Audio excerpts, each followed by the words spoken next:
یہاں تفسیر ایک آیت ہے، پہلے آیت سنو پھر تفسیر بھی بتاتا ہوں، انشاءاللہ تمہارا بھی نشہ مودت ہزارات شاہ ہو جائے گا۔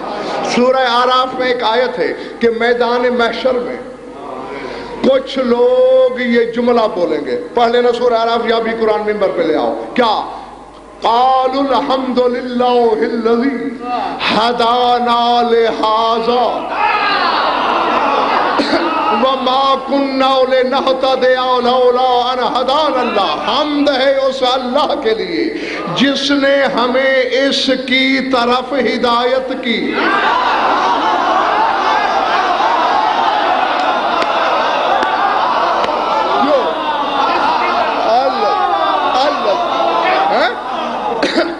حمد ہے اس اللہ کے لیے، ہدانا لہذا، ہذا جس نے اس کی طرف ہدایت کی، وما كنا لنهتدي لولا ان هدانا اللہ، اور اگر اللہ ہمیں ہدایت نہ کرتا تو ہم اس تک کیسے جاتے؟ کس کی بات ہے؟ اصول کافی سے، کافی سے بڑی کتاب تیرے مذہب میں کوئی نہیں، کافی میں موجود ہے۔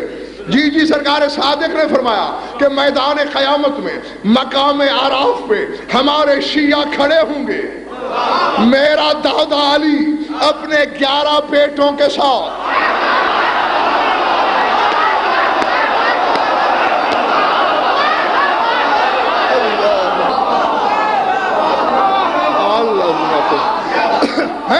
کہ میرا دادا علی مولا فرماتے ہیں اپنے 11 بیٹوں سمیت سامنے سے آتا نظر آئے گا، ہمارے شیعہ یک زبان بولیں گے الحمدللہ الذی ہدانا لہذا